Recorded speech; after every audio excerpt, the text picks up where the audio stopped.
Hi everyone. We've had some messages coming in since everybody's been on lockdown recently, and so we thought the best way to reach everybody is to do little vlogs just to have a wee chat and cover some topics.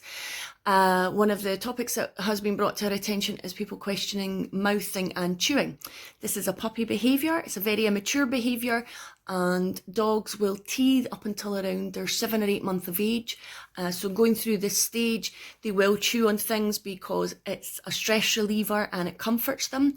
It also relieves discomfort too. So dogs, when they're chewing, they won't discriminate what they're chewing. They will just go for what they can reach and they'll get lost in the moment.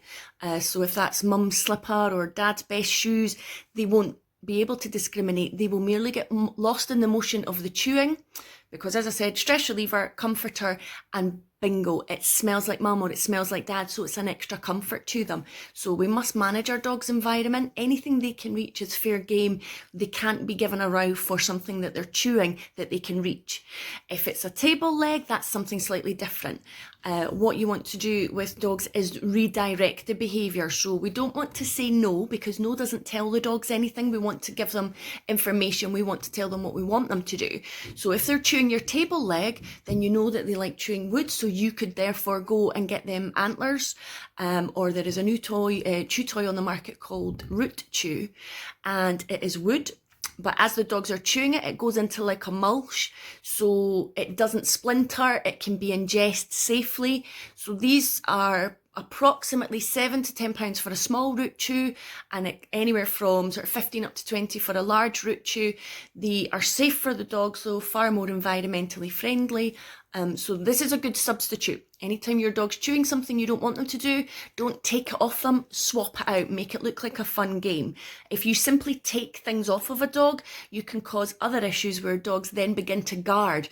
If you can imagine, when the pubs open after this lockdown, people are going to be in the pubs, and if somebody kept, every time you went to the bar and ordered a drink and somebody kept taking that off you, I think fists would start flying after a little while, because you're going to do anything to prevent somebody taking that drink from you, because that drink means a lot to you. Well, it's the same with dogs. Somebody keeps taking things off them all the time and replaces it with nothing else, they're going to start to guard it. So do watch that behaviour. You want to swap it out. You want to be animated, bearing in mind your dog is like a toddler. Why do they want to give up something they're enjoying for nothing or for a row?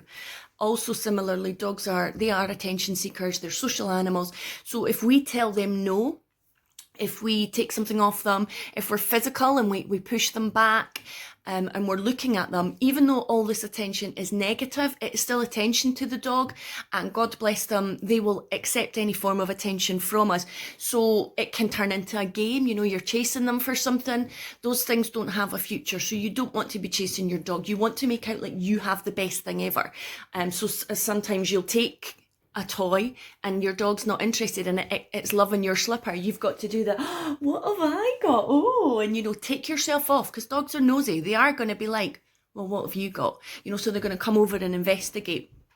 If dogs like to chew leather at home, slippers, shoes, you want to think about introducing rubber toys or Nylabones. They are really good. They're hard wearing as well. One thing though, rawhide is it is man-made, it is a bleached material. It's not an ethical product, so we don't really recommend that you're giving your dogs rawhide. I know that they're cheaper than most chew toys, but it is the old saying that you get what you pay for, and so therefore it's not a great product. When your dogs are chewing and mouthing on you, years and years ago, they used to teach at puppy classes, you squeal, give the dog a fright, the dog lets go, and you crack on with your day type thing. Well, when puppies are playing and learning about play and boundaries in with their litter mates, the other pups would squeal, so it can lead to excitement and arousal, whereby the pup will then think, I won that, so therefore they can continue on with that behaviour. So we don't squeal. Where possible, you would remove your dog's mouth from your hand, whatnot, take it back, and you walk off. All they want to do is be with us, play with us. So if the game goes dead, they quickly learn, when I bite, it doesn't lead to what I want, which is the continuity of the game. Punishment is not the right response, because, as I said, it's still a form of communication and attention to your dog. And as I've said previously, it's scientifically proven that to be ethical and kind when dealing with dogs is far superior, far more beneficial, and it doesn't damage the relationship that you have with your dog. Constantly removing things, as I said, can lead to other issues, so you do want to swap things out. When dogs are chewing on your fingers, then you want to go and get another toy. You want to offer, and you have to be prepared. It's like baby proof in the house, toddler proof in the house, dog proof in the house. You have to have toys dotted around in a basket or something that you can go to, get the toy and swap it out. It's not always possible, but remember, just freeze. If the dog's chewing on you, you stop, take the dog off if you can, swap it out with another toy and make that a fun game. Do remember though that dogs aren't trying to chew you and get onto hurting you and whatnot. They just practice. So they practice chewing on whatever they can. And if your hands are in the way, it's another behaviour that they'll learn and will continue on. So you don't want that to progress, and you have to be especially careful when you're dealing with kids and dogs chewing in the puppy stage, because as we all know, their teeth are sore, but they don't know any different. So when they're young dogs, they're doing it to take away that discomfort that I spoke of earlier. But they'll just chew on anything they can get. Their brains won't process it in the same way as, should I be chewing this or not? If they can get it, they'll go for it. Similarly, if dogs are allowed to practice a behaviour enough, they will repeat it. Dogs will only perform behaviours if the behaviours are being reinforced.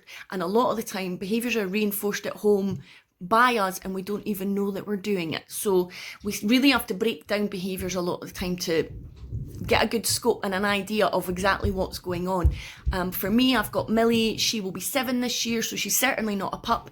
Millie still mouths. Why does she still mouth at 7-year-old? Because I've got a son who constantly has his hands in and around her mouth, so therefore she finds that rewarding because it's play, it's rough play, so she doesn't discriminate against, well, I only do that with the boys, I'll do that with other people, and other people can get a fright because Millie, although I think she's cute, some people do think she looks seriously aggressive. So while she's not, and mouthing isn't an aggressive behaviour, it is a behaviour that dogs can bring into play, so you do have to watch that. If you've got any more questions or queries, you can get in touch with us, send us a PM. We'll do more vlogs, as many as we can to keep us going over this period. And we can email out some notes on behaviour issues just for you to have a read over, something to keep and refer back to. So the email address is info@thedogplaycentre.com. Thank you.